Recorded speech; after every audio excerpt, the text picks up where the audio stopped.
Bien-aimés dans le Christ, dans l'évangile d'aujourd'hui, le Seigneur nous met en garde contre notre soif, notre recherche, notre obstination à rechercher tout ce qui est sensationnalisme. Le Christ ici nous parle de la venue du règne de Dieu. On entend souvent parler du règne de Dieu. Mais qu'est-ce que c'est que ce règne de Dieu?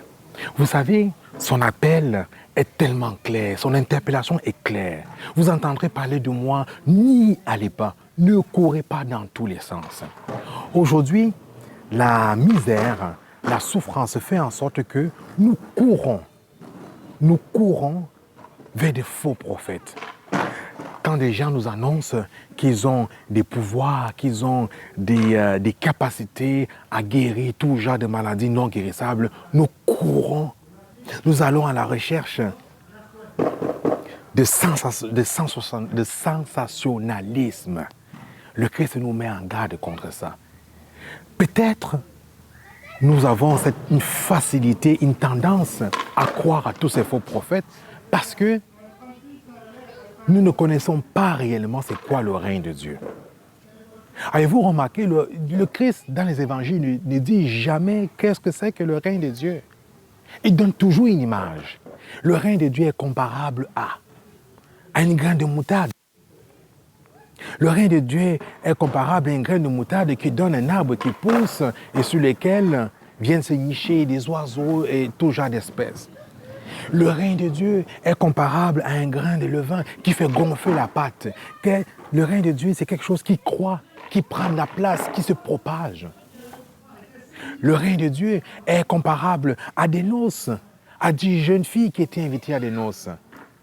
Le règne de Dieu est comparable à un banquet. Le Christ donne toujours une image pour nous faire saisir le règne de Dieu.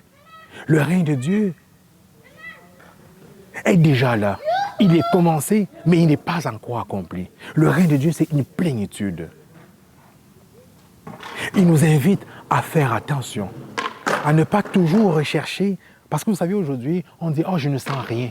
On a besoin de sentir, on a une soif. Nous nous arrêtons beaucoup à nos émotions.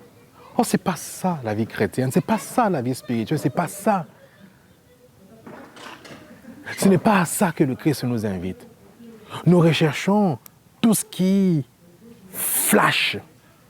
Vous savez,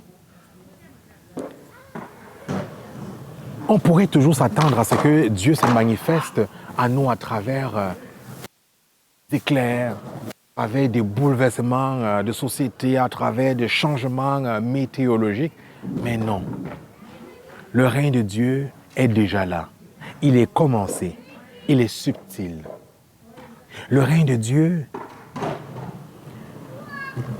est dévoilé aux pauvres, aux humbles, aux petits. Vous vous souvenez, le Christ dit « Je te rends grâce, Père, parce que tu as révélé les mystères du royaume aux petits et aux simples. » Alors, si nous voulons découvrir, si nous voulons plonger dans ce règne de Dieu qui est déjà commencé, nous sommes invités à redécouvrir le mode de vie chrétienne.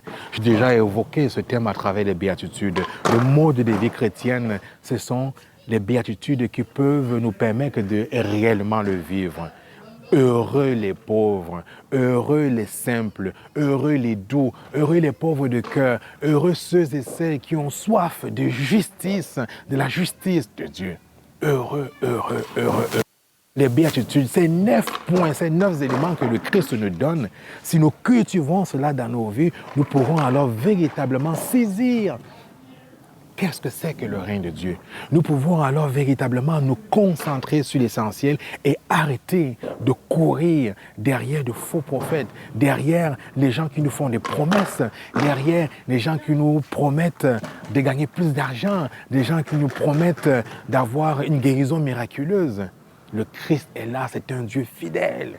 C'est un Dieu qui nous invite à faire attention, à se concentrer sur l'essentiel, parce que ce n'est pas un Dieu du sensationnalisme, c'est un Dieu de la simplicité, un Dieu de l'amour. Amen.